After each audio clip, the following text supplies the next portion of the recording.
తమిళనాడులో కల్తీసారా తాగి 51 మంది మరణించిన ఘటనపై సినీ రాజకీయ ప్రముఖులు ప్రభుత్వ తీరుపై మండిపడుతున్నారు. ఈ క్రమంలోనే ఈ ఘటనపై తాజాగా తమిళ హీరో సూర్య ఆగ్రహం వ్యక్తం చేశారు. మద్యం పేరుతో విషాన్ని తాగుతున్నారని, ప్రభుత్వాలు తీవ్రంగా స్పందించి కఠిన చట్టాలు చేయాలని కోరాడు.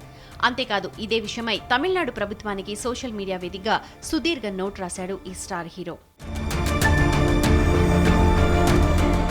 ఒక చిన్న పట్టణంలో వరుసగా 50 మంది చనిపోవడం, తుఫాన్లు, వర్షాలు, వరదల వంటి విపత్తుల సమయంలో కూడా జరగని విషాదమని అన్నారు సూర్య. ఇంకా 100 మందికి పైగా ఆసుపత్రిలోనే ఉండడం కలకలం రేపుతోందని లేఖలు రాశారు. వరుస మరణాలు, బాధితుల రోదనలు హృదయాన్ని కలిచివేస్తున్నాయని రాసుకొచ్చారు.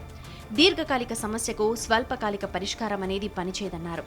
ఇక గత ఏడాది విలుపురం జిల్లాలో మిథనాల్ కలిపిన నకిలీ మద్యం తాగి 22 మంది చనిపోయారని గుర్తు చేశారు. అప్పుడు కూడా ప్రభుత్వం కఠిన చర్యలు తీసుకుంటుందని హామీ ఇచ్చిందని, ఈ క్రమంలోనే ఇప్పుడు మరో జిల్లాలో కూడా అదే మిథనాల్ కలిపిన కల్తీ మద్యం తాగి ప్రజలు చనిపోవడం దారుణమని తన లేఖలో కోట్ చేశారు.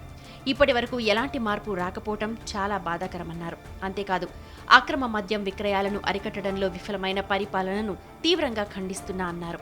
మృతులకు తన ప్రగాఢ సంతాపం తెలియజేస్తూనే ఆసుపత్రిలో ఉన్నవారు త్వరగా కోలుకోవాలని ఆకాంక్షించారు సూర్య.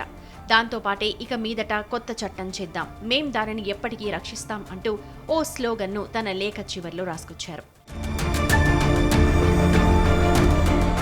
కళకురిచి జిల్లా కరుణపురంలో కల్తీ మద్యం కాటుకు 51 మంది మరణించగా 116 మంది ఆసుపత్రిలో చికిత్స తీసుకుంటున్నారు. వీరిలో 34 మంది పూర్తిగా కంటి చూపు కోల్పోయే ప్రమాదం ఉందని వైద్యులు చెప్పారు.